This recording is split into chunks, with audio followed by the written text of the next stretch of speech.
Então abrimos hoje um ciclo de palestras que complementam a celebração dos 25 anos do curso de Biologia e este ciclo de palestras ir-se-á prolongar até novembro. Hoje temos connosco a Madalena Fatacho, que já teve a amabilidade de estar connosco no dia das comemorações em outubro e hoje volta. A Madalena foi aluna casa a casa do curso de Biologia, é naturalista e com a sua especialidade na área da Biologia Marinha e do Ecoturismo. Fez então o seu curso aqui, fez o mestrado em Gestão de Recursos Naturais no ISA. E Évora. A parceria. Em Évora e no ISA, pois é, o mestrado de parceria. Não há de dizer que o mestrado no ISA, mas a verdade é com parceria com ele. Começou a sua atividade profissional como responsável de alguns projetos de ecoturismo em África, onde desenvolveu o trabalho que provavelmente também vai falar hoje, e é uma viajante apaixonada e inveterada, eu diria, tem viajado à volta do mundo com múltiplas aventuras na sua área profissional e que nos vai hoje relatar. Quando está cá, não é muito tempo, colabora com o Oceanário de Lisboa, faz visitas guiadas e educação ambiental. Entretanto, o professor João Rabassa, que ia estar aqui hoje por imperativos profissionais de última hora, teve de se deslocar a Lisboa, pede imensa desculpa, teve imensa pena de não estar e fez questão de deixar umas palavras que fossem ditas aqui, portanto eu vou passar a ler a mensagem que o João nos deixou. Temos como objetivo trazer à UE alguns dos nossos alunos mais especiais, tendo em conta o que fazem neste momento, os percursos que trilharam e as responsabilidades que têm no amplo exercício das múltiplas faces da biologia. E, por uma feliz coincidência, fazemos-lo de modo especial com a Madalena Fatacho. Por mérito próprio, pertence a este grupo de 10 alunos que erguem a biologia a patamares elevados em diferentes partes do mundo. E para além do orgulho que temos nesses êxitos, gostamos de admitir que haverá nesse caminho de sucesso e muito trabalho umas memórias do que foram as aprendizagens que recebeste neste curso. Acreditamos que a história que temos neste quarto século nos ajudará a preparar o futuro, o vosso futuro. Madalena, muito obrigada. Obrigado, eu. Ora bem, então, boa tarde a todos, obrigada por terem cá vindo. Bem, isto é tudo tão pomposo, caramba, não é assim, não vai ser assim tão special. Eu tentei pegar um pouco na apresentação que fiz aqui na celebração dos 25 anos e alargar um bocadinho mais e falar um pouco mais sobre a minha experiência e como é que cheguei ao que faço hoje em dia e eventualmente até poder dar-vos algumas dicas e sugestões de coisas que me foram ajudando ao longo deste percurso.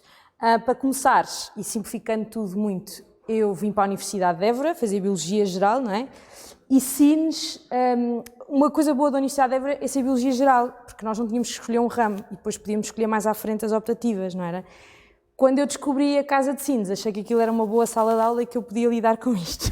E por essa razão fiz tudo o que tinha a ver com Biologia Marinha. E uma das coisas que eu gostei muito na Universidade de Évora e que percebi que é um pouco especial foi a quantidade de saídas de campo que nós sempre tivemos e os professores incentivarem-nos muito a ser proativos e fazer várias coisas diferentes, não é? Se calhar um pouco por causa disso e também um pouco por eu ter gostado de muitas coisas e experimentar coisas diferentes, uma das coisas que fiz aqui na universidade foi fazer o curso de tratores. Foi assim uma maluqueira, mas na altura surgiu a oportunidade e eu fiz o curso de tratores. Tenho esta fotografia e falo sobre isto porque também na altura do curso eu tive a oportunidade de tirar a carta de caçador, porque fiz a cadeira de recursos cinegéticos e achei que se eu fosse trabalhar em gestão cinegética não fazia sentido eu trabalhar nesta área sem pelo menos perceber o que é caçar e o que é que envolve caçar. Então tirei a carta de caçador, que achava eu que nunca me iria servir para nada. Porque quando estava a fazer o curso decidi entrar depois para o mestrado, que é a parceria entre a Universidade de Évora e o ISA, de Gestão e Conservação de Recursos Naturais, e aqui eu quis ir para esta área porque eu percebi que eu não queria seguir investigação pura e dura e não queria ter aquela vida de bolseiro, instável e sem saber o dia da manhã, e então achei que se fosse para gestão de recursos naturais pudesse ter talvez eventualmente um emprego mais estável. Estava super enganada eu, mas tudo bem, já lá chegamos. Então, entrei para o mestrado e no mestrado comecei a conhecer a área do ecoturismo, que eu gostei muito, e foi nessa área que eu fiz a minha tese de mestrado, foi em ecoturismo. Na altura em que eu estava a fazer o mestrado, já no final do mestrado, comecei a colaborar com o Oceanário de Lisboa, como educadora marinha, que era um termo que eu achava horrível e que nós todos sempre achámos horríveis, porque as pessoas, quando ouvem educador, assumem que somos educadores de infância. Mas educador marinho, não sei se vocês têm esta noção, mas hoje em dia já é um curso superior nos Estados Unidos. E é uma área que se está a desenvolver imenso, pela sua importância da comunicação da ciência e de explicar às pessoas aquilo que os cientistas fazem, não é? E comunicar aquilo tudo que é feito para que a população possa aprender e reagir àquilo que se vai estudando e que se vai conhecendo. Já lá vão 10 anos desde que eu entrei para o Oceanário de Lisboa, com quem colaboro ainda hoje em dia pontualmente, e enquanto estava a fazer o curso, toda a gente faz uma viagem de finalistas, por norma as pessoas fazem a viagem de finalistas de ir para o México ou para o Brasil e ficar num resort, e eu não queria fazer isso. E tinha a ideia de fazer uma viagem à América do Sul, mas achava que era caríssimo, que era perigoso e que jamais poderia fazer. No entanto, comecei a juntar dinheiro enquanto estava ainda aqui na universidade, fiz alguns trabalhos pontuais, comecei a juntar dinheiro para viajar. Fiz o curso, do curso fui para o mestrado, no mestrado comecei a trabalhar no Oceanário e o tempo passou e eu nunca fiz esta viagem. Porque é muito fácil nós deixarmos, de certa forma, a vida passar-nos ao lado, não é? Mas um dia eu estava numa entrevista e para um trabalho que ia ser para a ideia 6 meses e a pessoa que me estava a entrevistar disse assim, olha, o que é que vais fazer até lá? Eu, continuo a trabalhar no Oceanário, logo se vê, não é? Também são 6 meses, não é assim tanto tempo. E essa pessoa disse-me assim, olha, porquê é que não vais viajar? E eu saí desta entrevista, fui para casa e pensei, tive sempre desculpas para não ir. Primeiro porque queria ir com alguém que não tinham dinheiro ou não tinham tempo, depois porque eu estava a juntar dinheiro, mas às tantas já tinha dinheiro, mas depois não tinha tempo, e estava sempre a adiar a desculpa de ir viajar. E achei, pronto, é agora que eu vou. Marquei um bilhete de avião e em 2 semanas aterrei na América do Sul.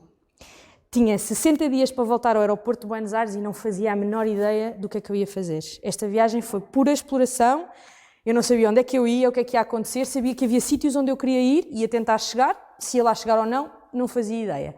Mas nada estava planeado, não é? E assim fiz uma grande viagem entre a Argentina, esta imagem é no Chile, Bolívia e Peru, que foi uma viagem espetacular, porque eu fui passear, eu fui-me divertir, eu não tinha interesse nenhum profissional nesta viagem, mas compreendi que nesta viagem eu aprendi imenso, no meu caso ligado ao ecoturismo, que era aquilo que eu tinha estudado, e conseguia ver e viver aquilo que eu tinha estado a estudar na universidade, muito melhor do que em livros, não é? E tive esta experiência espetacular e quando voltei, naquela altura eu só tinha mesmo 2 meses para poder ir. E então tive que voltar, mas tinha aquela coisa, porque o meu sonho era, eu vou fazer uma viagem, vou acabar na Costa Rica e vou arranjar um emprego de sonho. Isto era a ideia. Mas eu não tinha tempo, não tinha dinheiro, então tive que voltar. Voltei para Portugal, voltei para o Oceanário e pronto, e mais uma vez o tempo foi passando e consegui arranjar um trabalho, esta é a fotografia também ainda na Bolívia, consegui depois de tudo isto, ao voltar para Portugal, arranjei um trabalho no Príncipe, em São Tomé. Eu pus aqui esta frase porque esta frase estava numa casa de banho de um hostel. E eu acho que isto é importantíssimo, porque isto é a nossa vida, não é? Todos queremos salvar o mundo, mas ninguém quer ajudar a nossa mãe a lavar a louça. E isto foi o que eu mais aprendi até hoje em viagens, é que nós, quando estamos na universidade, e eu que estudei ecoturismo, quando fui, sobretudo numa viagem que já vou falar a seguir, à procura do verdadeiro ecoturismo, eu ia com as teorias todas na minha cabeça e achava tudo espetacular, mas depois no fundo nós temos ideias fantásticas e na realidade custa fazer, não é? Ou não é custa fazer, é todos queremos salvar o mundo, mas a coisa mais simples que nós podemos fazer acabamos por deixar para trás e não fazer. E estava escrito numa casa de banho que eu achei espetacular e é uma mensagem que eu trago comigo desde esta viagem porque de facto nos faz pôr os pés na terra e pensar aquilo que nós podemos ou não fazer, não é? Com a nossa vida e com a nossa vida profissional. Então, voltei para Portugal, queria arranjar um emprego de sonho. Todas as vezes que eu consegui alguns empregos teve a ver com o facto que eu peguei no meu computador e desta vez sentei-me num puff e disse eu vou arranjar um emprego fora de Portugal. Montei um site com a minha experiência porque eu pensei, já tenho alguma experiência, já estive em alguns sítios, mas eu mandar um currículo, estão a ver, aquelas páginas, 10 páginas, na altura era o Europass, que não tem sentido nenhum, 10 páginas de currículo, que toda a gente tem, toda a gente tira um curso de Biologia, toda a gente faz, não é? Isto é o fácil, o que é que me distingue dos outros, 300 que saem todos os anos da universidade. E então eu decidi fazer um site porque eu já tinha fotografias e coisas do meu trabalho que eu podia mostrar, tipo portfólio. Pensei, se um arquiteto faz um portfólio, porque é que eu não hei de fazer o meu? Então fiz um site e esse site foi que me conseguiu todos os meus empregos até hoje. O meu Príncipe Encantado foi porque a minha primeira experiência foi trabalhar para um projeto de ecoturismo na Ilha do Príncipe, que é uma ilha espetacular. Eu estava no princípio deste projeto. a ideia era criar um projeto único no mundo de ecoturismo que nunca tinha sido feito em lado nenhum e nunca se tinha visto tal coisa. Estive no Príncipe durante 1 ano e foi uma experiência espetacular. E a coisa que para mim foi melhor de tudo foi compreender que o que eu aprendi a viajar foi aquilo que mais me ensinou para trabalhar e para implementar tudo aquilo que eu estudei. Estão a ver? Ter essa experiência prática. Porque do ponto de vista de quando eu vou como turista, se eu quero trabalhar na área do turismo, se eu vou experienciar isso eu própria, quando vou fazer o meu trabalho, vou fazer de uma forma completamente diferente, não é? E claro que, de brincadeira, aquela viagem final serviu-me de muito. Isto é na Ilha do Príncipe, esta também é a Praia Banana na Ilha do Príncipe. O meu primeiro trabalho era espetacular, era descobrir a ilha e arranjar coisas para os turistas fazerem. Pareceu-me simpático, não é? Fazer snorkeling, passear na floresta e tal, conhecer a comunidade local, trabalhar muito com a comunidade local, que foi um trabalho espetacular, não foi nada fácil, mas foi uma experiência espetacular, porque quando nós mudamos, pegamos em nós e nos pomos noutra ponta do mundo, num sítio em que tudo o que para nós é um dado comum, um sentido adquirido, estão a ver? Aquilo que para nós é normal, no Príncipe não faz sentido. E, portanto, nós próprios temos que nos reformatar para conseguirmos fazer aquilo que os nossos objetivos, não é? Neste sítio. Para vocês terem um exemplo, eu tive que dar formação a pessoas num hotel que não tinham eletricidade nem água em casa sobre sustentabilidade. E vamos poupar eletricidade.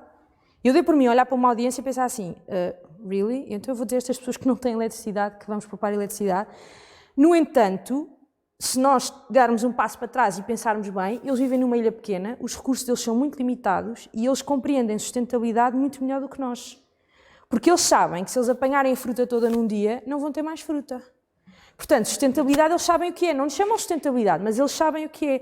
E nós conseguirmos nos adaptar e conviver com as pessoas para conseguirmos tentar implementar as nossas ideologias e aquilo que se queria fazer na ilha, foi de facto um processo espetacular e muito interessante, mas eu tinha sempre na minha cabeça que eu não acabei aquela viagem.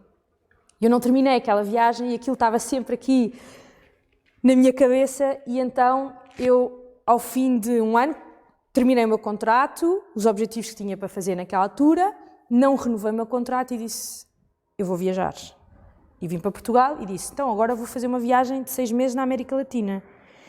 E a minha família disse, não vais, que estupidez, agora vais sozinha, nem pensar, estás maluca, isso é uma rapariga sozinha, não, 6 meses, estás tonta, vais ao México 1 semana e vais-te embora e já te passou essa ideia. Eu quero ir ver o ecoturismo, eu quero ir ver Costa Rica, os artigos científicos que eu li, eu quero ir viver isto, eu quero experimentar, eu quero... Não, agora não vais. Eu disse, não, eu vou. E fui. A viagem era suposto ser de 6 meses, acabou por ser quase 10. Comecei no México e fui descendo. E a minha ideia também era aprender espanhol, fazer umas aulas de espanhol.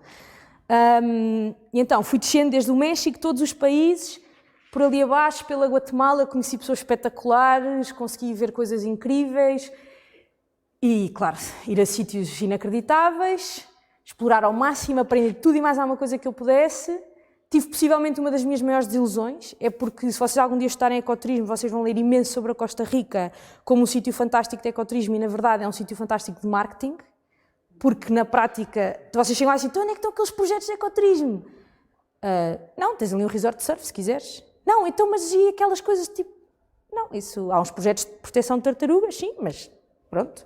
Portanto, nada daquilo que era a minha ideia espetacular às tantas se realizou. Por outro lado, encontrei na Colômbia um projeto fabuloso com uma comunidade local muito a giro de ecoturismo puro. Eles, sem saber o que é que estavam a fazer, estavam realmente a fazer ecoturismo. E nas Galápagos. Ir às Galápagos é, de facto, uma coisa do outro mundo. Foi surreal a minha chegada às Galápagos, foi o fim da viagem, eu já estava a ficar sem dinheiro e então até tentei ir à boleia com o exército equatoriano, porque antigamente era possível, eu não sou assim tão tonta, mas era possível, então eu meti-me no autocarro, fui ao exército e perguntar assim, vocês podem dar boleia para as Galápagos? E disseram, não, olha, já não fazemos isso, antigamente fazíamos, mas depois as pessoas não voltavam, então já não podemos fazer. Mas pronto, porque as Galápagos pertencem ao Equador e as Galápagos estão tão protegidas, e é um projeto de ecoturismo fabuloso, que mesmo os equatorianos, quando vão às Galápagos, no máximo só lá podem estar 3 meses e depois têm que voltar. Para quê? Para não terem um abuso de pessoas a mudarem-se para as ilhas, a desenvolver as ilhas e a destruir o que é preciso preservar. O que é espetacular. Vocês estão num avião, ir às Galápagos é fabuloso. No avião estão a passar vídeos de sensibilização, educação, e de repente as pessoas aterram nas Galápagos e toda a gente é o embaixador da conservação. E há de qualquer turista que tente fazer, que há outro turista que vai dizer, não podes fazer isso. Portanto, quase nem é preciso guardas dos parques, porque os próprios turistas são guardas dos parques. As pessoas sabem que estão ali num sítio preservado e que é para preservar. E isso, de facto, é uma experiência completamente... Não estou a dizer que é tudo perfeito, porque, obviamente, que nem tudo é perfeito. Mas é um sítio espetacular e, de facto, é um ex-libris, não é? Para qualquer biólogo chegar às Galápagos, pronto, é Meca. Não é? E depois, além disso, conseguir ver este projeto de ecoturismo implementado a funcionar e com experiências espetaculares, não é? É, de facto, algo do outro mundo. Mas eu agora tenho uma pergunta a vocês. Sabem o que é quer dizer ecoturismo? O que é ser ecoturismo? Não é? Porque eu fui do México ao Equador, eu visitei parques naturais, eu subi vulcões, eu fui à floresta, eu fiz tudo e mais alguma coisa, mas isto é realmente ecoturismo? O que é que distingue o ecoturismo, não é? E isto é uma coisa que é muito importante nós percebermos, porque o ecoturista tem a ver com a pessoa em si, o seu envolvimento. Tem que haver um investimento em conservação, tem que haver um investimento em educação. Ou seja, se vocês vierem para Portugal e fizerem os parques nacionais todos, naturais todos, de norte a sul do país, vocês não são ecoturistas. Se vocês não aprenderam, se vocês não contribuíram para a comunidade local, se vocês não contribuíram para a conservação, isso não é ecoturismo. É turismo de natureza, sim, pode ser sustentável, sim, mas não é ecoturismo. E hoje em dia o ecoturismo está na berra em todo o lado, porque de facto é aquela coisa que vende. É o turismo em maior crescimento, o turismo é a indústria em maior crescimento do mundo, ecoturismo, dentro do turismo, é que mais cresce. Portanto, toda a gente que tem um negócio de turismo quer fazer ecoturismo, não é? Então, e agora, não é? Voltei para Portugal, pronto, arranjei um emprego que correu tudo muito a mal, ao fim de 3 meses tive que me vir embora e pensei assim, pronto, a minha vida acabou. Eu tenho 30 anos, eu não tenho casa, não tenho emprego, não tenho nada, só fiz disparates comigo mesma. Mas depois lembrei-me que quando eu estava no Príncipe houve uma empresa que teve lá, que era uma empresa de cruzeiros, que se chamava Lindblad, e eu nunca tinha ouvido falar naquela empresa, não fazia ideia quem era, mas eles vinham com o logotipo da National Geographic. E houve um senhor que me perguntou o que é que eu estava ali a fazer, e eu disse-lhe que era de biologia e não sei o quê, que era portuguesa, e ele disse, tu devias nos mandar o teu currículo. E eu, claro, então, vocês têm o símbolo da National Geographic, claro que eu mando o meu currículo. Então, não, claro que sim, ora.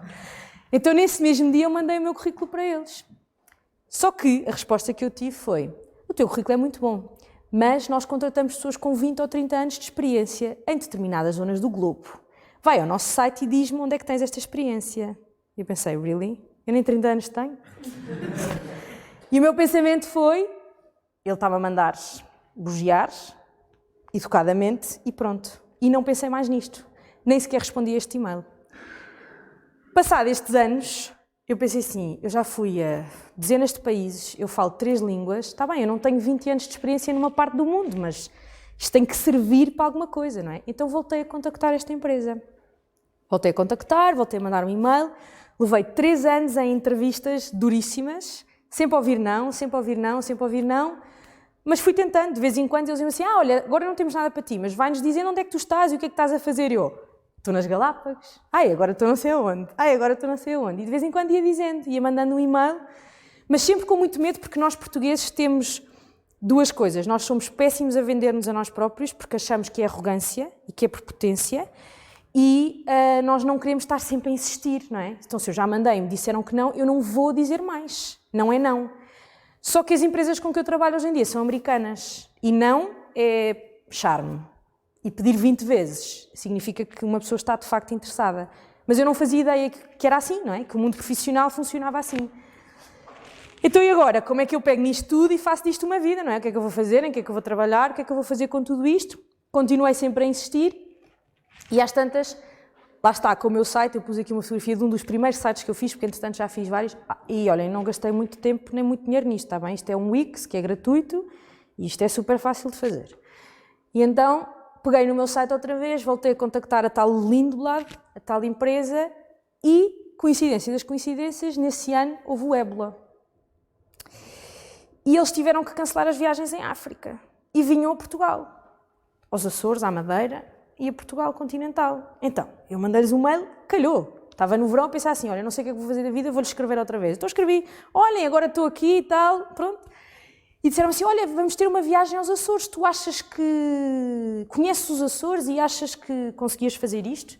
E eu, claro que sim, olha, por coincidência, daqui a um mês eu vou aos Açores. Não ia, mas nesse dia marquei um bilhete de avião e fui passar um mês aos Açores e tive um mês nos Açores a aprender tudo o que podia sobre os Açores. Eu não vou perder esta oportunidade outra vez. Portanto, eu meti-me no avião, fui para os Açores e fui conhecer os Açores. E então, assim foi a minha primeira oportunidade de trabalhar com eles, em viagens de expedição. Então, o que é isto, uma viagem de expedição? São viagens a bordo de navios, são navios relativamente pequenos, levam 100, 150 pessoas no máximo, as empresas com que eu trabalho, e o objetivo destas viagens é levar as pessoas a sítios muitas vezes inacessíveis, e nós temos uma equipa de staff, que eu já vos vou falar um bocadinho mais sobre eles, que explicamos às pessoas aquilo que elas estão a ver. Fazemos palestras e ensinamos às pessoas aquilo que elas estão a ver, em qualquer circunstância, não é? Então, vamos a sítios incríveis, paisagens fabulosas, a maioria das vezes sítios muito inacessíveis, e o objetivo é eu conseguir interpretar e comunicar com as pessoas aquilo que elas estão a ver. E explicar-lhes onde é que nós estamos, o que é que está a acontecer, etc. E por isso, nós temos grupos relativamente pequenos, por acaso esta fotografia não é muito representativa porque são muitas pessoas, apesar de estarem 100 pessoas num barco, normalmente estão em grupos de 20 ou 10 pessoas num sítio, depois fazemos caminhadas em terra, etc.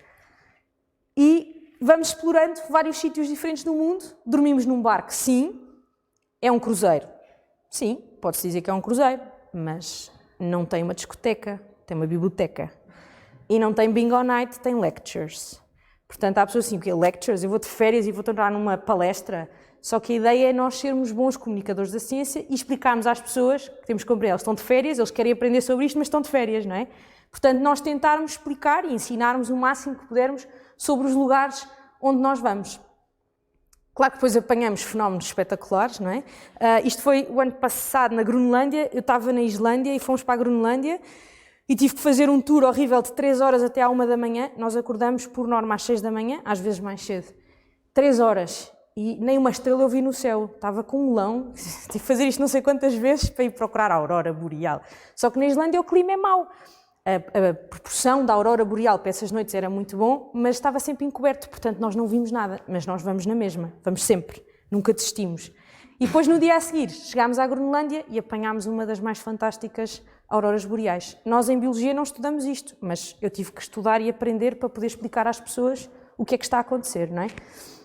E depois é os fenómenos espetaculares, não é? Isto são umas orcas na Islândia a fazer uma coisa que se chama carousel feeding, que é algo que foi documentado na Noruega e que recentemente tem sido documentado também na Islândia. E é estar ali no momento certo, à hora certa, tentar aprender o máximo sobre biodiversidade, independentemente de que área é que é. Claro que esta empresa é assim um bocado maluca também, e às vezes fazemos assim coisas incríveis, porque eles têm barcos que podem fazer isto. Sim, isto era um comandante que nós temos, que é um aventureiro e que conseguiu encostar o navio exatamente na cascata e depois toda a gente tomou banho ali na cascata, gelada, e a água dói imenso, mas pronto, foi uma experiência, não é? E é sempre aproveitar o ar livre, independentemente de onde nós estivermos. Isto é no Ártico e está um frio de rachar, mas vamos todos almoçar fora, claro. 1 da manhã, pois então eu comecei a trabalhar com esta empresa, fiz umas viagens na Europa e um dia à 1 da manhã eu recebo um e-mail que dizia assim: precisamos urgentemente de um naturalista para o Ártico. Tem que ser naturalista, tem que conduzir zodiacos, que são semi-rígidos, e tem que ter carta de caçador. Quem é que está disponível? Era a pergunta. E eu? Bem, eu disponível estou. Carta de caçador tenho, que nunca pus no meu currículo, porque como bióloga sempre foi muito mal interpretado ter uma carta de caçador, portanto eu nunca pus isto no meu currículo. E nunca achei que fosse usar, porque depois fui para ecoturismo e tal, e completamente que me esqueci da carta de caçador. Não conduzo zodiacos, mas pronto, das outras 3 eu tenho, tudo bem. Mandei um e-mail a dizer assim: olha, eu tenho carta de caçador, que não está no meu currículo por estes motivos, mas está aqui a minha carta, sou naturalista, sou bióloga, posso fazer umas palestras sobre a biologia do Ártico, mas não conduzo zodiacos. E a resposta foi: se te sentires confortável, vais. E eu, claro que sim. E recebo um e-mail a dizer assim: estás confirmada. Entrei em pânico. Era agosto, em Lisboa, e daí a 5 dias eu tinha que estar no Ártico. Não tinha roupa, não tinha nada, nunca tinha estado no Ártico, e nem sequer fazia ideia do que é que eu ia falar. Pus-me a estudar que nem uma maluca, tentar comprar roupa foi praticamente impossível, mas ao fim de ir a todos os hipermercados possíveis e mais alguns, consegui juntar algumas coisinhas e lá fui eu para o Ártico. E a minha carta de entrada para o Ártico foi a carta de caçador, que eu tirei por acaso e que se calhar até podia não ter servido para nada, mas foi mais qualquer coisa que eu aprendi, não é? E lá está, aqui estamos nós no Ártico, temos sempre que andar com uma carabina, por causa dos ursos polares, por uma questão de proteção. Andamos sempre com grupos com carabinas e também com uma chamada um flare pistol, que é uma daquelas pistolas sinalizadoras. As regras são altamente estritas e é todo um processo muito complexo. Depois, se quiserem, posso explicar como é que funciona, mas se não fosse esta carta de caçador, eu nunca teria aqui chegado. E isto é o topo do mundo. Quando nós estamos lá em cima, é assim. chegámos ao fim. E é das coisas mais espetaculares que existe, é nós podermos chegar lá acima e vermos coisas incríveis que noutros sítios eventualmente não poderíamos ver. Mas isto não fica por aqui, porque eu consegui um contrato, eu consegui 2 contratos, mas há milhões de pessoas a mandar o currículo todos os dias para estas empresas, como vocês podem imaginar, e há muitas pessoas que pensam que isto é um glamour de viagens e que, pronto, é só isto. Mas essa não é bem a realidade. E então, há 2 anos atrás, eu meti-me no avião e fui para Berlim, para a Feira de Berlim, fiz uma revista com o meu portfólio e levei comigo essa revista e cartões de trabalho, não é? Para poder, esta é a capa da revista que eu fiz, para poder arranjar outros contactos de outras empresas, porque isto, afinal de contas, a minha vida é muito pior do que ser bolseiro, porque eu vivo de contratos de 10 dias, 15 dias, um mês, pode ser um dia até, e nunca sei quando é que é o próximo contrato. Portanto, como freelancer, eu tenho que estar constantemente em contacto com as empresas para tentar arranjar trabalho para todo lado. Mas a minha ideia foi, bom, eu já estive nestes sítios todos, este mapa atualmente está bastante atualizado, já estive nestes sítios todos, fiz um mapa, peguei nas fotografias, fiz uma revista e fui para Berlim à procura de trabalho para arranjar outras empresas com quem trabalhar, e hoje em dia já trabalho com mais empresas. O que é a vida a bordo? Temos uma cabine, nós não ficamos nas cabines de luxo, às vezes acontece, mas nós não ficamos nas cabines de luxo.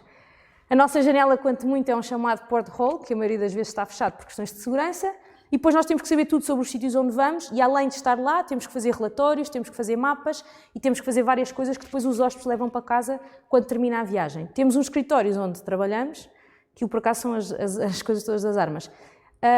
Temos uma série de material que às vezes as empresas nos fornecem, materiais para o Ártico, isto é para o Ártico e Antártico, não é? Que são estes chamados float coats, são bastante quentes, e isto é um chamado mudroom, quando as pessoas entram num barco, tem uma zona onde deixam as botas e o equipamento todo, quando estamos nestes sítios, para podermos guardar as coisas. Como é que é o nosso dia de trabalho? Por norma começa às 6, 7 da manhã, às vezes 5, as pessoas pensam que nós passamos o dia na praia e que não fazemos nenhum e que isto é só viajar e boa vida, mas não nos podemos esquecer que, primeiro, temos uma equipa de staff connosco, aqui temos geólogos, antropólogos, oceanógrafos, historiadores, ornitólogos, pessoas com 30 anos de experiência, com conhecimento. Eu sou muito nova para estar a fazer isto e por norma, as pessoas têm anos e anos de experiência e são oradores. Uma pessoa assiste a uma palestra destas pessoas e fica, isto é incrível, não é? São mesmo pessoas que são grandes comunicadores da ciência, acima de tudo. O staff normalmente vai para a terra primeiro, neste caso, sobretudo quando é no Ártico, temos que ir com as armas e temos que preparar tudo para depois poder receber os hóspedes. Os hóspedes vêm nos chamados Zodiacs e depois fazemos os passeios em terra. Isto é na Antártida, num dia em que as coisas estavam espetaculares. Isto é das coisas mais difíceis de fazer, que é o chamado um stern landing, que eles têm que conseguir virar o Zodiac, contar com as ondas, levantar o motor e desligá-lo ao mesmo tempo sem acertarem nenhuma das outras pessoas que está ali. Neste dia não havia ondas. Isto acontece às vezes com ondas gigantes, não é? E depois os nossos hóspedes vão para o Zodiac. E é assim que nós vamos à Terra e que voltamos constantemente. Por termos estes semi-rígidos militares, podemos ir, não há sítio nenhum praticamente onde nós não possamos ir, não é? Quando as pessoas chegam à Terra, temos sempre que orientar as pessoas, dar indicações, o que é que podem fazer, o que é que não podem fazer, onde é que vamos andar, onde é que não vamos andar. E depois fazemos também o chamado Zodiac Cruising, aqui sou eu a conduzir, isto é alguns na Noruega, nos fiordes, que nós andamos a fazer passeios nos Zodiacs e fazer interpretação à procura de vida selvagem, etc. Depois existem às vezes também o hot chocolate, que vem os do hotel, não é? Pronto, isto são viagens caras, bastante caras, na verdade, e às vezes depois vêm os senhores do hotel, se estamos num sítio quente, trazem margaritas, se não trazem chocolate quente, que é sempre agradável, quente ou frio. E depois temos momentos destes, eu adoro a cara daquelas senhoras ali, nós estávamos numa zona a passear e estas morsas vieram mesmo perto de nós. Há imensas regras que nós temos que respeitar e só podemos tirar esta fotografia porque elas se aproximaram de nós e nós tínhamos de estar com os motores desligados, etc. E estas regras têm que ser muito restritas e muito cuidadas. E depois quando voltamos a casa, é assim que estacionamos o nosso veículo. Mas chegamos a casa, depois de um dia de se acordarmos às 6 da manhã, saímos, voltámos, almoçámos, saímos, voltámos, trocamos de roupa, vestimos-nos bonitos e vamos fazer uma coisa que se chama recap, que é uma pequena apresentação do dia, e vamos jantar. E temos que fazer todas as refeições com os hóspedes. Pequeno almoço, almoço e jantares. E temos de estar sempre com um sorriso na cara e sempre bem dispostos e responder a todas e quaisquer perguntas que nos façam. Mesmo que seja estar num semi-rígido e dizer a que altitude é que nós estamos? 30 centímetros do mar, diria eu. Portanto, este é o nosso trabalho. Claro que a maioria das pessoas que viajam connosco são pessoas com elevadíssimo nível de educação, são grandes professores catedráticos das maiores universidades americanas E, portanto, eles recebem uma lista de coisas para ler antes de ir para a viagem que todos eles leram. Ou seja, o nível de conhecimento deles já está muito à frente daquilo que nós normalmente estamos à espera. E vamos, quer faça sol, quer faça chuva. Isto é exatamente o mesmo sítio, chama-se Cabo Horn, no fim do mundo. Independentemente de como estiver, nós vamos. Pode estar um vento dos diabos, pode estar a nevar, mas nós vamos. Pode estar horrível e miserável, a qualquer hora do dia nós vamos. E isto é que é uma coisa importante de perceber. Eu não estou ali para mim, isto não é a minha viagem, eu estou ali para os hóspedes. Houve um hóspede que me mandou esta fotografia e que escreveu assim no e-mail: eu queria te mandar esta fotografia porque eu era incapaz de fazer o teu trabalho. Eu tive 1 hora a ajudar esta senhora a descer pela tundra abaixo porque ela não conseguia caminhar em condições. Ou seja, eu não fiz mais nada a não ser ajudar esta senhora. Mas eu estou lá para ela, eu não estou lá para mim, esta viagem não é a minha viagem. E por isso é que às vezes as pessoas pensam que não, isto é só viajar e passear e espetacular. Temos que nos lembrar que nós estamos lá a trabalhar, não é? E é para isso que nós estamos lá. Até mesmo para fazer figuras de tontos, quando é preciso para tirar fotografias. E um dia tem 24 horas. E se o dia tem 24 horas, nós trabalhamos 24 horas. Que horas são? Quem quer adivinhar? O que é que acham? Digam lá aí o número. 4h30 da manhã. Por acaso não. Aqui são 10 e ainda não tínhamos passado o Círculo Polar Ártico, porque vemos ali o sol a baixar, mas estamos lá quase. E agora? 7 da tarde. E agora? O que é que acham? 3 da manhã. E porquê é que nós estamos acordados às 3 da manhã? Porque apareceu um urso polar. Mas eu já vi 50, não importa. Para os hóspedes é o primeiro. Vais sair da cama e vais ver o urso polar. E vais explicar tudo o que sabes sobre um urso polar. Claro que para quem gosta de ver estas coisas, espetáculo. Mas ao fim de ver 50, às 3 da manhã, eu queria mais era dormir. Mas o staff não dorme enquanto não se encontra um urso polar no Ártico. Porque é para isso que os hóspedes estão lá. Então fazemos turnos à noite, rotativamente, até se encontrar. E não basta só encontrar, porque aqui está um urso. Já viram um urso? Pronto. Parece facílimo de ver, mas não é. Porque eu mudei esta fotografia, a saturação, para se conseguir ver bem o urso, não é? Porque normalmente não se vê assim tão bem. Isto foi um momento espetacular que começou às 3 da manhã e que é uma coisa única de se ver. Apanhámos um urso a caçar e tivemos 6 horas a observar todo o processo, desde o princípio até ao fim. E isto foi espetacular. Tivemos 6 horas ali, sempre a observar, toda a gente tirou milhões de fotos, é uma coisa inacreditável, é uma experiência única. É um bocado sangrento, peço desculpa, mas é a vida selvagem, é assim. As pessoas ficam cheias de penas da foca, mas depois ninguém tem pena do peixe, que a foca come, não é? Pronto, é assim. A vida normalmente é assim. Então, lá estamos nós, todo dia, a qualquer hora para ver. São 3 da manhã na Antártida e nós estávamos a ir à Terra depois de um dia de 18 horas de trabalho. No dia a seguir de manhã estávamos nós a ir à Terra para ver o nascer do sol, ao pé de uma das maiores colónias de pinguins do mundo, 55 mil pares de pinguins, isto é em South Georgia. E lá estivemos nós também, umas 8 horas. Os hóspedes iam e vinham quando queriam, mas nós ficámos em terra a manhã toda para receber os hóspedes e para explicar a quantidade de vezes que fosse preciso, não é? Ou seja, isto não é férias, estão a perceber? As fotos são lindas, mas isto não é férias. E depois, isto é uma coisa interessante que... não temos música, mas não faz mal. Para ir à Antártida e a South Georgia é preciso fazer uma coisa que se chama biosecurity, não se pode levar uma semente, um pedacinho de pedra, nada.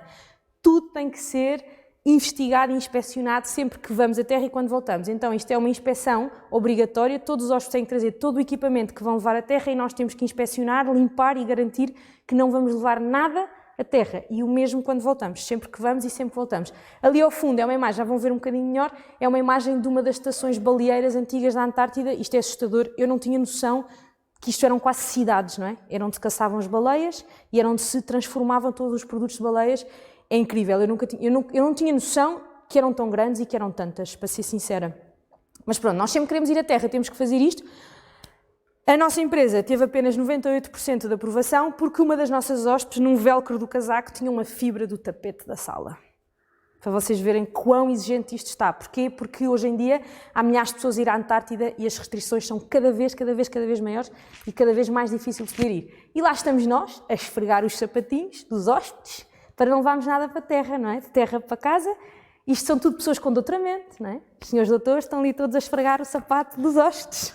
E este é o nosso trabalho.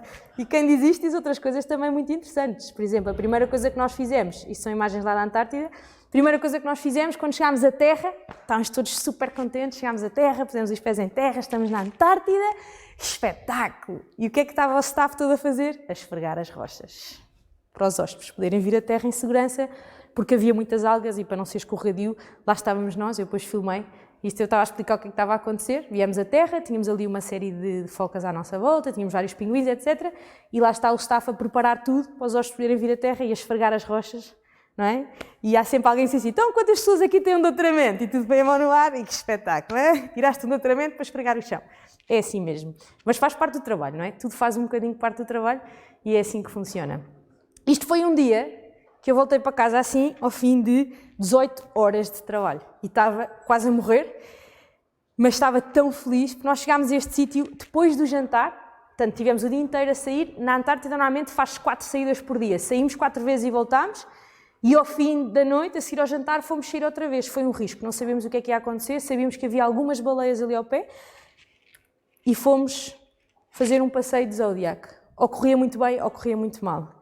E isto foi inacreditável, porque a Antártida é mesmo isto, é a maior biomassa do mundo, é a maior concentração de animais do mundo, é uma coisa inacreditável de se ver, não tem grande biodiversidade, mas tem uma grande quantidade de animais que vão para lá, e é incrível. E eu estava a conduzir o Zodiac, e elas vieram mesmo para o pé de nós, e estava toda a gente a filmar e a tirar fotografias, e eu cheguei a um ponto que comecei assim a ver bolhas, sabem o que é que isto quer dizer? Estão a ver, não estão?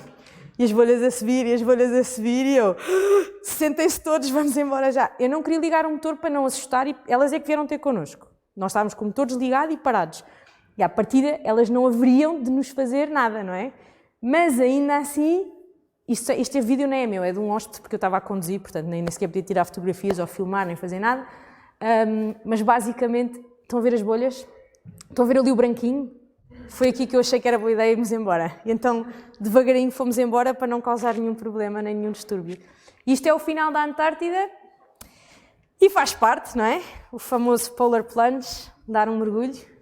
E ao fim de, já estou a fazer este trabalho mais ou menos há 5 anos, a melhor coisa que eu consegui tirar daqui é saber aquilo que me espera antes de entrar na água. Está ali a médica, uma médica militar que está com um desfibrilador, just in case. Estão a ver? Está ali ao nosso lado. E a melhor coisa que eu consegui, eu gosto muito desta fotografia, não é desta. Observem a cara da minha colega aqui ao lado. Acho que diz tudo, não é? E o melhor que nós conseguimos ao fim destes anos todos, a viajar por todo lado e tentar pegar nisto tudo e fazer disto uma profissão, de certa forma, foi ficar bipolar, que é o que eles dizem. Quando se mergulha no Ártico e no Antártico, somos oficialmente bipolares. E basicamente é isto, é uma experiência incrível de irmos a sítios fantásticos, observarmos coisas inesquecíveis, momentos que ficam para sempre, e esta fotografia foi tão difícil de tirar, foi 3 semanas para conseguir tirar esta fotografia. E conseguirmos pegar em tudo aquilo que aprendemos e tudo aquilo que estudámos e tudo aquilo que sabemos para podermos transmitir às outras pessoas o nosso conhecimento, não é? Em qualquer parte do mundo, mas lembrando sempre que nós estamos lá é para trabalhar. Claro que, pronto, isto é uma benesse fantástica, não é? E que é espetacular e é um privilégio enorme poder fazer tudo isto. E pronto, e é assim, a minha vida de expedições é esta. É o que eu tenho para partilhar convosco. Se tiverem perguntas, coisas que queiram saber, perguntas que queiram fazer, estejam à vontade. Nada. Perguntem à vontade. Sem medos. Imagino que haja muitos dúvidas. Uma coisa que se chama carousel feeding, vem do inglês, chama-se carousel feeding, e é um fenómeno observado, não sei se vocês sabem muito sobre orcas. As orcas têm ecotipos, não é? São grupos diferentes de orcas que se organizam de acordo com a sua alimentação e a sua linguagem, porque falam línguas diferentes. E há no Atlântico 2 ecotipos, na Antártida há 4 ecotipos. Estas são as do Atlântico Norte. E o carousel feeding é uma coisa que acontece que elas são grupos matriarcais, portanto a mãe ou a avó, não é, coordena o grupo e eles vão todos a nadar em círculo e libertam bolhas, juntam um cardume que vem todo até cá acima e depois uma delas, que é aquilo que nós vimos na fotografia que está uma barbatana em pé, vai batendo com a barbatana na água. Como vocês sabem, isto faz com que os peixes ou desmaiem, alguns inclusive se for muito forte, podem até chegar a morrer, não é? E elas depois escolhem um a um aquilo que querem comer, não vão comer todos, mas vão escolher um a um aqueles que querem comer. Na Antártida, vê-se uma coisa, eu não tenho aqui, mas se vocês pesquisarem na internet vão ver elas a caçarem com ondas, já viram esses vídeos? Há um vídeo muito bom do ano passado, novo, muito bem filmado, com muito boa qualidade, que há um grupo de orcas que faz isto, que é fazer ondas para tirar uma foca do gelo para poder caçar a foca. Portanto, elas são ultra inteligentes, são animais espetaculares, em alguns sítios já estão muito estudadas, mas há muitos sítios onde ainda não se sabe quase nada, não é? Sobretudo na Antártida, algumas coisas, por exemplo, há um ecotipo que se quer muito ver e que é raríssimo de ver. Houve agora umas observações há pouco tempo. E isto também é uma coisa que ajuda, porque, por exemplo, eu posso pegar nestas imagens, não sei se vocês sabem de um site que se chama Happy Whale, não sei se já ouviram falar, é um site onde as pessoas podem pôr as suas fotografias de viagens que tiverem barbatanas das baleias, cetáceos em geral, porque podem ser identificados, não é? É como uma impressão digital e podem ser identificados. Portanto, vocês podem pôr, imaginem que vocês vão aos Açores e veem uma baleia, ainda esta semana foi identificada uma que tinha vindo da Noruega e que chegou agora aos Açores. E alguém que vai identificar a espécie e confirmar o que vocês viram, e depois vocês podem saber onde é que essa baleia anda, se mais alguém encontrar noutros sítios do mundo. Isto chama-se ciência cidadã e que é uma coisa muito importante em crescimento hoje em dia, porque de facto as pessoas hoje em dia estão em todo lado com o telemóvel e podem registar coisas que nunca ninguém conseguiu registar e partilhar. E nós, estando nestas expedições, às vezes vão cientistas a bordo para recolher informação e para poder estudar, mas como vocês podem imaginar, nós estamos sempre em movimento, não paramos nos sítios tempo suficiente para isso. No entanto, recolhe-se muita informação que se tenta partilhar. Colaboramos com vários grupos de biólogos em várias partes do mundo e enviamos a informação daquilo que nós conseguimos recolher, fotografias, etc. Mais alguma pergunta? Nada? Sempre às ordens. Se não saber alguma coisa, diz. Decidiste que ias passar 6 meses fora de casa. E que ficaram 9, hein? Sim. Não tiveste receio e quando lá chegaste... A palavra é medo, sim. A palavra é medo, a palavra chama-se medo. Todos nós temos medo e antes de começar toda a gente tem medo. E eu sou rapariga, não é? E toda a gente dizia, estás maluca, mulher sozinha na América Latina, mas tu não sei quê, mas não vais e é perigoso e não sei quê, não sei quê. O que eu cheguei à conclusão é que é muito fácil arranjar desculpas para não ir do que ir e lidar com as consequências de ir. Eu nunca planeei nada para as minhas viagens, eu nem sequer sabia onde é que eu ia dormir e como é que eu ia de um sítio ao outro. Mas eu li N blogs e N coisas sobre mulheres a viajar sozinhas. Isso eu fiz. E, espantosamente, descobri que 90% das pessoas que viajam sozinhas são mulheres. Que é muito engraçado. Uma pessoa chega à América do Sul, Sudoeste Asiático, então é um clássico, porque é muito seguro, é muito fácil e há imensa gente a fazer isso. E mesmo na América Central, a maioria das pessoas que viajam sozinhas são mulheres. E uma coisa que eu penso muitas vezes, às vezes digo assim, é engraçado, nós somos portugueses, não é? Mas quando digo, vou fazer assim uma grande viagem, nem pensar, imagina que a mãe do Vasco da Gama lhe dizia o mesmo. Nunca tínhamos chegado à Índia, não é? Não posso ter o mesmo tamanho de Magalhães, mas, não é? Que essa história não acabou bem. A única coisa que eu fiz sempre foi ter muito cuidado e ler sobre segurança em viagens e respeitar. Se te dizem assim, não andas na rua à noite, não andas na rua à noite, ponto. E não te armas em herói e não vais. Coisas más acontecem em qualquer parte do mundo. Aqui podem acontecer. Eu vou dizer uma coisa feia, não devia dizer que isto vai ficar gravado. Nunca me aconteceu nada na América Central. No metro em Lisboa já fui seriamente assediada. Nem no El Salvador, devo dizer, que eu adorei. Claro que temos que ter cuidado, temos que respeitar as regras, nem tudo é perfeito, há coisas que correm mal, sim, mas não quer dizer que as pessoas não possam fazer, não é? E não há nada que nos deva impedir de fazer. Se estás num sítio e dizem não vais para ali, não vais para ali. Bom senso é o ideal, sobretudo dos locais, não é? Porque às vezes, por exemplo, há sítios onde nós temos assim, não vais para ali que é feio. Mas a praia é espetacular, porque é que a praia é feia? Porque de vez em quando há assaltos. Mas eles não te vão dizer isto porque não vão dizer mal do seu país e não queres que fiquem com uma má imagem do seu país. Portanto, é preciso ter algum filtro neste sentido para os sítios onde vamos e onde não vamos. Estava com medo, estava. A coisa que mais custa é carregar no OK para pagar o bilhete de avião. Quando estava pago eu tinha que ir. Agora já gastei dinheiro, não vou desperdiçar o dinheiro. Então aí fui. E a primeira vez que fui, fiz a Argentina e o Chile, que é a Europa na América Latina, são muito civilizados. São países fáceis para viajar e correu tudo muito bem. A Bolívia e o Peru já um bocadinho diferentes, mas igualmente, sobretudo o Peru, fácil de viajar.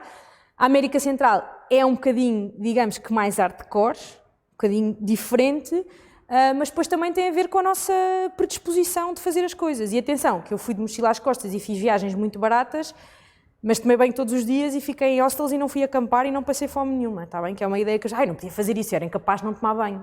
Porquê é que eu não havia de tomar banho? Quer dizer, e fiquem a saber que o mundo inteiro, nos sítios mais inacessíveis e mais incríveis, é onde há a melhor internet, até que na Europa. No deserto de Atacama, na Patagónia, sei lá, eu tive internet em sítios espetaculares que nunca pensei, e uma pessoa aterra em Madrid, e no aeroporto de Madrid não tem internet, é uma coisa espetacular, não é?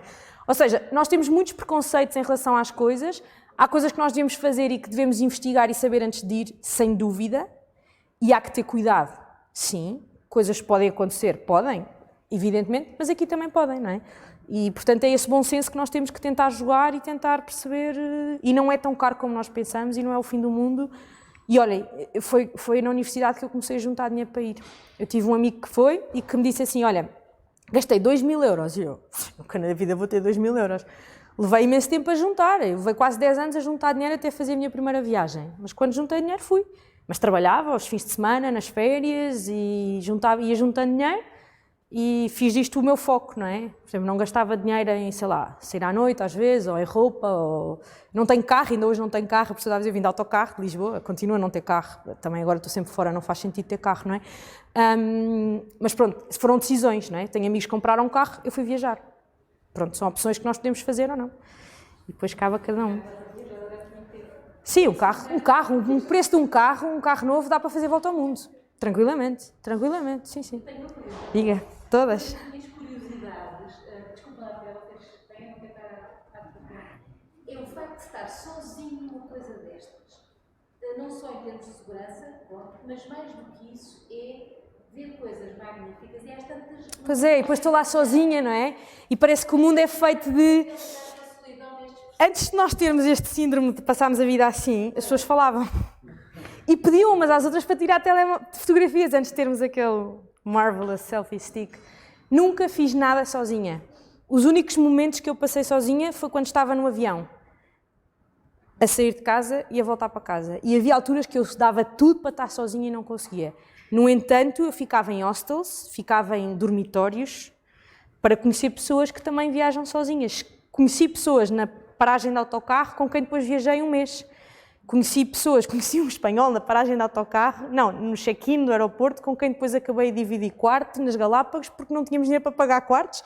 E olha, vamos fazer disto um dormitório. E arranjámos mais 4 pessoas e olha, agora isto é um dormitório. Pronto, foi assim que nós fizemos. Portanto, nós estamos sempre a conhecer pessoas e depois é incrível, porque já houve várias pessoas com quem eu viajei que estiveram cá em Portugal, já houve pessoas que eu encontrei noutros sítios do mundo, com o Facebook. Isto tem muito a ver com o Facebook, não é? Saber onde é que as pessoas estão, onde é que não estão, o que é que estão a fazer.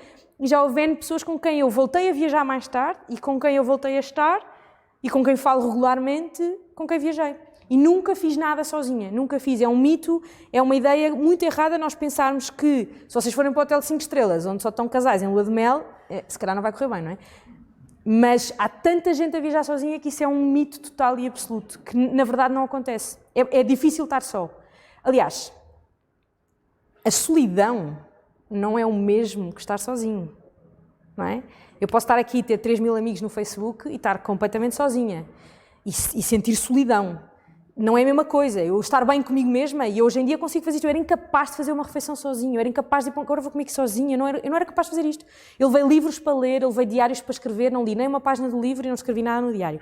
Porque não tinha tempo, estava sempre com pessoas e conhecia pessoas e não sei o quê, então é o normal. E há imensa gente a fazer isso. Portanto, é um mito muito grande essa ideia de que estamos sozinhos e que vamos estar sempre sozinhos. Não, na verdade não acontece. Pode acontecer, não é? E depois eu tenho uma amiga que dizia assim, eu não vou conhecer ninguém, eu não sou como tu, eu não tenho esse teu feitio. Eu sim, mas vai estar lá alguém como eu, que vai meter conversa contigo. E esta minha amiga dizia, não, nem pensar. Sabem o que aconteceu? Conheceu um holandês, agora moram juntos. Conheceu no Camboja, depois foram à Colômbia e agora vivem juntos os dois cá em Portugal. Não vais conhecer ninguém, de certeza, hein? Vê lá. Conheceu o holandês com quem vive hoje em dia. Portanto, sim, acontece. Mais alguma pergunta? Eu tenho, por exemplo, o ecoturismo em Portugal, que é tão pouco explorado, penso eu, não é? Porque eu, por exemplo, eu adorava ver estes sítios todos, mas penso por mim próprio, eu ainda não vi... No Portugal, tens toda a razão. É uma coisa, para mim, é uma falha enorme.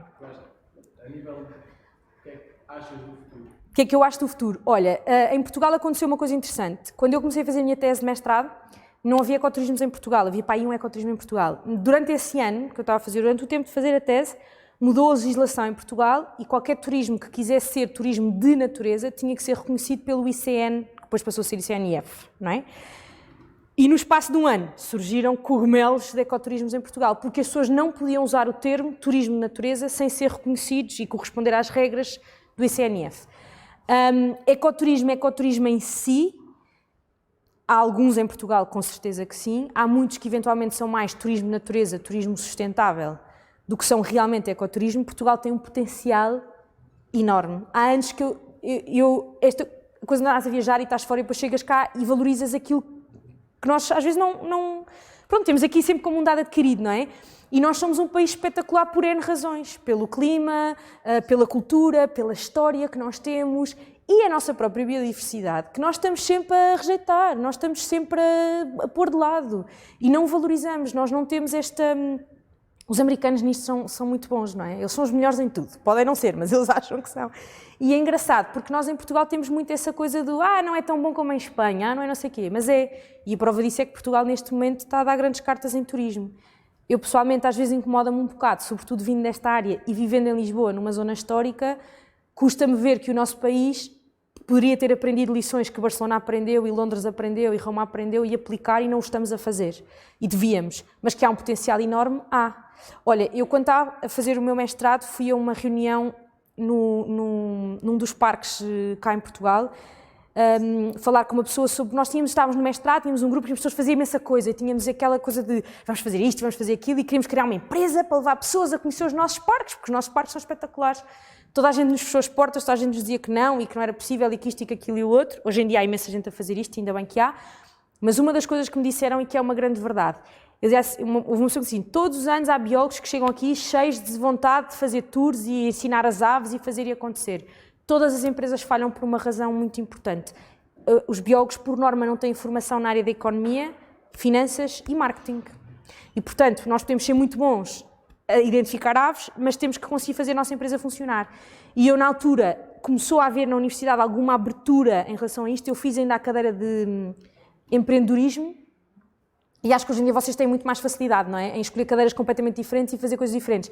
E é isso que eu acho que é importante e a questão que eu disse do curso de tratores, que até hoje não me serviu de nada, mas a carta de caçador, que não tem nada a ver, estão a ver, depois pode se tornar relevante no nosso futuro. Eu acho que Portugal tem um potencial brutal. Aliás, o turismo aqui em Évora cresceu imenso, não é? Nós temos é que conseguir fazer um produto de qualidade e fazer uma coisa boa e manter um produto de qualidade. Os nossos parques, por exemplo, é engraçado, os americanos, na Islândia, a Islândia é um país interessante, muito interessante de comparar com Portugal. A Islândia tem 320 mil habitantes, o ano passado 2,5 milhões de pessoas foram à Islândia, está insuportável, não se consegue ir a lado nenhum, não se consegue fazer nada, e quando se chega a um parque, aquilo é tudo natureza, aquilo não é mais nada, não é? Mas eles têm estradas, têm estacionamentos e têm casas de banhos, e tem que se pagar para ir à casa de banho. E a reação de toda a gente era que disparate agora pagar para ir à casa de banho, estes europeus a cobrar para ir à casa de banho. E um dia disse a uma hoste, olha, já reparaste onde é que tu estás? Estás ao pé de um vulcão, no meio do nada, aqui não há nada, não há uma cidade nem a 20 km de onde tu estás, e tens uma casa de banho. Já pensaste quem é que montou a casa de banho? Quem é que pagou a casa de banho? Mas é que na América não pagamos para ir à casa de banho. Pois não, mas quanto é que pagas para entrar no parque? Há $15, está paga a casa de banho. Pronto, e está pago o sinal, e está pago o mapa, e está pago o guarda, não é? São investimentos que têm que se fazer e na América eles fazem investimentos enormes nos parques naturais deles, não é? Evidentemente que fazem. Nós aqui, se calhar não fazemos tantos como podíamos fazer, mas que temos um potencial enorme, temos. Isso, que não se tenha dúvida nenhuma nunca, não é? Porque nós, Portugal tem coisas espetaculares. Olha, na verdade eu tenho que fazer agora uma palestra. Se vocês tiverem alguma ideia e sugestão para me dar, eu agradeço. Tenho que fazer agora 8 palestras, porque vou embarcar daqui a 2 semanas e tenho que ter 8 palestras preparadas, desde Barcelona até ao Polo Norte. Vamos ver o que é que vai acontecer. E uma delas que me pediram para fazer é como é que é viver em Portugal do ponto de vista de um português. É a palestra mais difícil que alguma vez fiz. Não, a seguir aos 25 anos de Biologia, porque foi horrível, devo dizer, chegar ao palco e olhar para a frente, não sei se vocês estavam lá, mas eram os professores todos do departamento. E eu assim, então agora vou ter que lhes dizer o que é que eu fiz com a minha vida. Que horror, foi provavelmente a apresentação mais difícil que eu fiz. Tem alguma ideia ou sugestão? Se vocês fossem falar sobre Portugal, o que é que vocês diziam? Como é que é viver em Portugal do ponto de vista português? O que é que não pode faltar numa... Não me comecem a falar de comida, porque eu já tenho 20 slides de comida, não é? todas as pessoas a quem eu pergunto, tens de falar da comida, tens de falar do clima. Tenho 1 hora para falar, eu não posso estar 1 hora a mostrar slides de empadas e queijadas e bacalhau, posso mostrar 350 slides de bacalhau, não é? Irão chegar. Mas pronto, a ideia é um bocado esta, não é? Nós temos de tentar ser criativos e fazer coisas diferentes e palestras diferentes. Há empresas que de uma forma mais fácil que outras, não é? Nós temos liberdade em fazer as palestras que queremos. Há uma das empresas com que eu trabalho que tem um sentido de humor, eles primam muito pelo sentido de humor. E então nós podemos ser assim mais brincalhões, que é muito giro, mas sempre com um elevado nível académico. Isso sem dúvida alguma. Mas há uma pergunta? Não vos quer matar, vocês se calhar têm coisas para fazer, não é? Estejam à vontade. Quiserem saber, tem aqui, olhem, a melhor maneira para falar comigo, e-mail, é a mesma coisa, serendipatimadalena@gmail.com, se alguém alguma vez quiser alguma coisa, eu posso levar muito tempo a responder, se eu não responder, envie e-mails outra vez, porque é possível que eu não, sei lá, às vezes recebo tanta coisa e quando estou fora, quando estou no barco, eu digo sempre, estou completamente, aliás, no Ártico não há rede, de todo, nos fiordes, fora dos fiordes há, mas nos fiordes não há rede nenhuma, portanto nem vale a pena tentar. Há telefone, mas não há telefone satélite, mas não há rede de internet. Na maioria dos outros sítios até há, mas nem sempre é fácil, pronto, é fácil aceder ao e-mail ou assim, e eu sou um bocado distraída e despistada, por isso, qualquer coisa? Sim? Obrigada por terem vindo. Obrigada.